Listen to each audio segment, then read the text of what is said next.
It's NFL mailbag time here at Chat Sports. Mitchell Renz ready and eager to answer all y'all's questions. Remember, if you want to get put on the show, 2 ways to do it. Super Chat, or you can go ahead and use hashtag NFL. Question coming in from Crankin Viking. Watson wants to play with the Vikings. Would it be a good spot for him? I've seen some rumors out there that, yes, Vikings and Tampa Bay has been thrown in there. Also saw a rumor out there that he wants to play with Justin Jefferson. If Aaron Rodgers leaves Green Bay and he goes to Minnesota, yeah, that's absolutely a good spot because the Vikings would probably be the favorite. You have Adam Thielen, you have Justin Jefferson, you have Dalvin Cook. If I was Deshaun Watson, I'd be interested in it. So how about this question, y'all? Where will Deshaun Watson play in 2022? I know he's still facing the allegation claims. We'll see what ends up happening there. I do not believe that he ends up staying with the Houston Texans. But if you had to guess, right now, where will Deshaun Watson play next season? Pelicans NOLA. What would the New Orleans Saints have to give up to get Deshaun Watson? Here's the thing, man. I mean, you're going to have to give up, obviously, multiple first-round picks. If I was Houston, I would want 3 or 4 first-round picks. Though it's Houston, they'll probably give him away for a third-round pick and a Snickers bar. However, you also got to be able to pay Watson, right? He's basically going to be making 32, 37, 34, and 34 over the next 4 years. The Saints just don't have that type of money. Can you make money move? Yes. But when you're $76 million in the hole, I just don't see the New Orleans Saints doing that.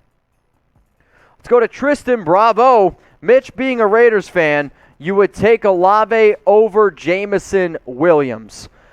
Yes, and the only reason why I say that is because both of these receivers are so close. And knowing what I know now, I think Chris Olave would fit very, very well with somebody like Derek Carr. I also believe that the Raiders go out and they try to find another receiver. Olave's ability to be able to find open spaces is spectacular to me. And Jameson Williams, it does make me a little bit nervous that what happens if he's not ready by week 1? If you're going to extend Derek Carr and you're going to bring in a new head coach, I would say I want to have my team completely fully healthy, and I'm fully confident in Chris Olave being ready for week 1 as it stands right now. Let's go to Evan Hinders. Lions trade Goff to the Texans for a 4th-round pick. I mean, if I was Houston, I would say no to that because I wouldn't want Jared Goff. I don't want to pay Jared Goff $33 million a year. Do I think Jared Goff is better than Davis Mills? I actually don't even know. I would rather see what Davis Mills could potentially be because I know what Jared Goff is. And Jared Goff is not ever going to be a good NFL quarterback. Let's go to Batman. Will the Dolphins try to get a top wide receiver like Devontae Adams or Allen Robinson? Will they try? They should. You have the most money in terms of cap space. You got a lot of draft capital as well if you want to go out and try to trade for a dude. I don't see Devontae Adams wanting to go to Miami just because you have Tua Tagovailoa there and he's not a very good quarterback. But Allen Robinson, if Miami was willing to give Robinson the bag, sure, why the hell not? But if you're going to go in free agency, there's 3 number 1 receivers, Adams, Allen Robinson, and Chris Godwin. OBJ with the ACL injury now makes those top 3 guys even better. Sterling Alba, you're next up here on NFL Daily. How much money Mike Williams will get per year contract if the Eagles sign him? Mike Williams was drafted number 7 overall out of Clemson. When he first came out, I was like, this guy could be really good. He does have a lot of injury concerns. He's coming off a solid year. The number I'm going to say is like $15, $16 million per year, and he might not sign a long contract because I think you could get something similar to what Kenny Golladay got last season with the New York Giants, a player who is big type of red zone threat, can be very good when healthy, but does have an injury history. If I was an NFL team, I'd say Mike Williams, 2, maybe a 3-year deal worth $15 to $16 million per. Now, it is pretty cold outside. I know in some places maybe it's not as cold. Dallas, when I walked to work today, was a little bit nipply. So if you guys want to go ahead and get some awesome NFL hoodies, go to chatsports.com/NFL hoodie. And there are a handful of hoodies, not just the ones that you see on here, but a handful of hoodies up to 60% off. In fact, usually the hoodies that I show are about, like $74. There's a few that are under $30. Think about that, under $30. It's a hell of a deal going on right now. So if you go to chatsports.com/NFL hoodie, you can get yourself set up. All 32 teams, all different sizes, colors, different types of styles, men, women, youth. We got you covered. chatsports.com/NFL hoodie. Let's go to Tycoon. Jimmy G trade to the Saints. If any team wants to trade for Jimmy G, it's going to cost $24.2 million. Now, I will also go ahead and say this. I think Jimmy's going to have actually halfway decent trade value for the simple fact of he doesn't really think he's going to be coming back. They went up and drafted Trey Lance, number 3 overall. So in terms of the value of Jimmy G, he's probably not going to third, second round pick because the 49ers aren't going to stick with him. However, the Saints are not a team, I think, in a position to pay a quarterback $24.2 million. Now, if you guys want to go ahead and stay up to date on everything going on around NFL, college football, NBA, we got the best coverage on YouTube. So hit that sub button, turn on those notifications, and join the Chat Sports family. There's a reason why we have over 279,000 subs. It's because, we make a lot of videos, and I think we do a pretty good job doing it. Got a super chat coming in from Ozzy Osman. Cousins, Uda, and 3 first-rounders to Indy for Buckner and Nelson. Oh, man, that's juicy. So you're saying Kirk Cousins, Jeffrey Okudah, and 3 first-rounders to Indy for DeForest Buckner and Quentin Nelson? I mean, I would do that personally. I don't know if it would be that good of a move for Minnesota because you would still need a quarterback and you lose 3 first-rounders.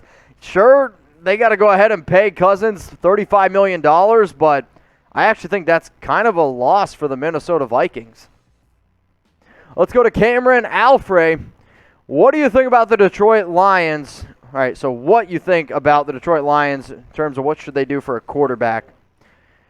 I mean, since you have 2 first-round picks, I would say take whatever pick you got at 32. Maybe the best quarterback available, you go ahead and take him. The issue is you got to figure out what you're going to do with Jared Goff. His contract was not friendly. I wouldn't want to pay him the amount of money that you're going to have to, but unfortunately you're going to have to. I would take a best player available at pick number 2 for Detroit, Aiden Hutchinson, Neal, whoever you need, and then go ahead and take somebody at 32 at quarterback, the best guy available. Let's go to Trevor. Which trade rumor quarterbacks or free agent quarterbacks would make Pittsburgh a contender? I mean, if you're either Aaron Rodgers, Deshaun Watson, Russell Wilson, those would be your top 3 options in terms of trade. Free agent quarterback, I don't really want to go ahead and say Jameis. Can he take care of the football? That's definitely a major question. If you want to get ballsy, just go for it. Mitch Trubisky is interesting to me. The only reason why I say that is because I think Matt Nagy ruined Trubisky, and Trubisky looked halfway decent in the preseason. Now, that might have been more to do with the Buffalo Bills offense, Brian Dable. But if you're going to go and try to be a contender, you got to go out and try to trade for somebody. If you want to try to save some money, Jimmy G might be an option. Now, will Kyler Murray be on the Cardinals next season? I know a lot of rumors around Murray, and I actually, when I did a Kyler Murray trade destination video, I had the Pittsburgh Steelers in there, so if you haven't checked that video out, please go ahead and do so. But do you guys think that Kyler Murray is going to be on the Cardinals next season? Type that Y for yes, or you can go ahead and spam the N for no. Ocean Red, you're next up here. Bleacher Report did an article about trading TJ Watt for Kyler Murray straight up. Thoughts? Thoughts is the article was dumb because I get it. It got you to click. Got you to do your thing, but TJ Watt for Kyler Murray, it's not going to happen, so let's move on. Let's go to John Williams. Re-sign Chad Henne. Wow. Use him in a Taysom Hill role. Have him do read options and have Mahomes and Henne on the field together. Use him more.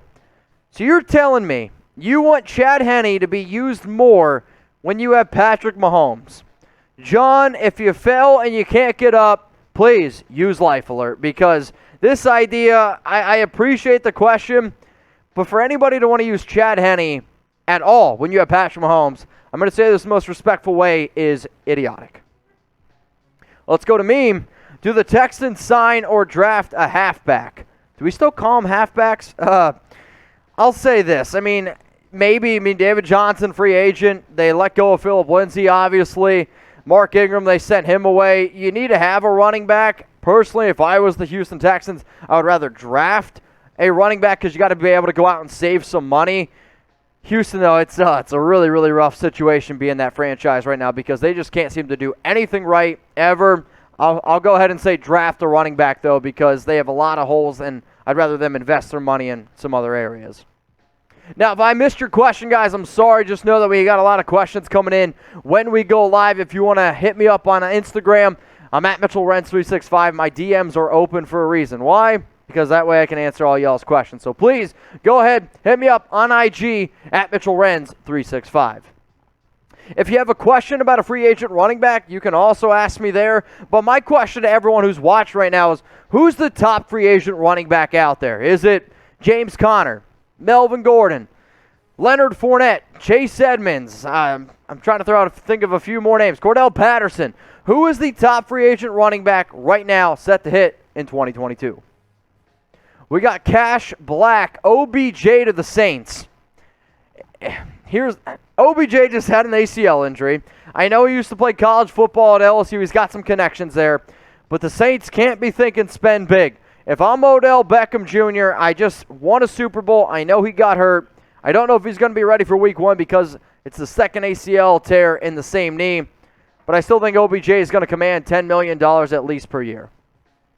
Let's go to actual Dolphin. Okay. Miami needs a running back should the Dolphins sign Melvin Gordon. I actually put out a video on the Dolphins YouTube channel about some potential guys that Miami could go out and sign to fit in a Mike McDaniel style of system. Melvin Gordon was on that list. Again, though, I am team draft a running back, especially when you're a team like Miami that's struggled being able to find other running backs to bring into your system. You have plenty of money, though, and if you're like, man, we really, really want Melvin Gordon, you do have the money to go ahead and make it work. Let's go to Robert Bruce. Hello, Mitch. Hello, Jeff. Hello, all. Thanks for your hard work. Should the Patriots franchise tag J.C. Jackson and go after a number 1 wide receiver first round, please? I'd be curious I don't have the number off my head how much it would cost to franchise tag J.C. Jackson, but he is the top free agent cornerback out there right now. I'm trying to think of some of their other free agents. If you needed to go ahead and do it, and if it cost you $19, $20 million, I'd say sure. It would be pretty interesting. However, I don't know if that's the route New England's going to go. Well, this is going to be the last question on today's first mailbag. Will the Bears sign Odell Beckham Jr.? Personally, if I was OBJ, I would not want to go to Chicago after seeing the way that they used Allen Robinson. Now, sure, you have Justin Fields, who's got some talent. You have a brand new head coach, new offensive coordinator, all that good jazz. But Odell, I know I wouldn't want to go to Chicago. So for that reason, I would say no.